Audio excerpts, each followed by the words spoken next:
আমি পড়ছি হেলাল হাফিজের ছোট্ট দুটো কবিতা।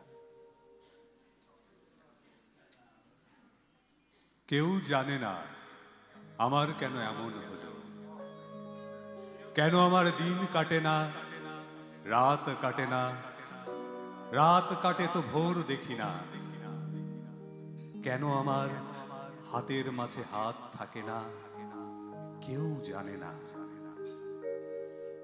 নষ্ট রাখির কষ্ট নিয়ে অতটা পথ একলা গেলাম, পেছন থেকে কেউ বলেনি করুণ পথিক দুপুর রোদে গাছের নিচে একটু বসে জিরিয়ে নিও, কেউ বলেনি ভালো থেকো, সুখেই থেকো।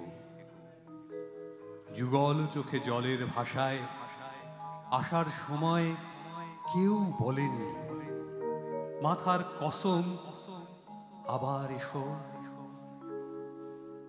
জন্মাবধি ভেতরে এক রঙিন পাখি কেঁদেই গেল, শুনল না কেউ ধ্রুপদী ডাক।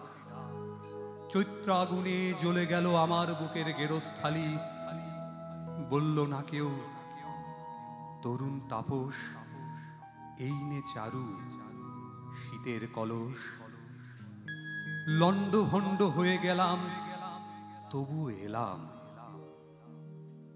ক্যাঙারু তার শাবক নিয়ে যেমন করে বিপদ পেরোয়, আমিও ঠিক তেমনি করে সভ্যতার শুভ্রতাকে বুকে নিয়ে দুঃসময়ে এতটা পথ একলা এলাম শুশ্রূষাহীন।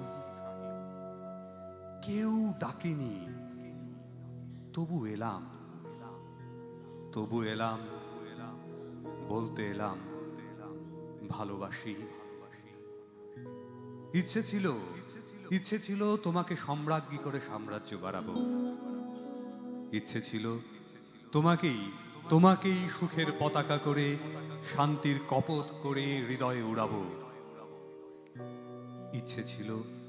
ইচ্ছে ছিল সুনিপুণ মেকআপ ম্যানের মতো সূর্যালোকে কেবল সাজাবো তিমিরের সারা বেলা। পৌরুষের প্রেম দিয়ে তোমাকে বাজাবো, আহা তুমুল বাজাবো।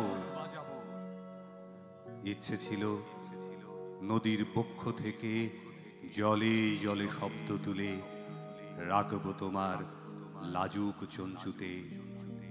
জন্মাবধি আমার শীতল চোখ তাপ নেবে তোমার দু চোখে। ইচ্ছে ছিল রাজা হব, তোমাকে সম্রাজ্ঞী করে সাম্রাজ্য বাড়াবো। আজ দেখি রাজ্য আছে, রাজা আছে, ইচ্ছে আছে, শুধু তুমি অন্য ঘরে। অনেক ধন্যবাদ।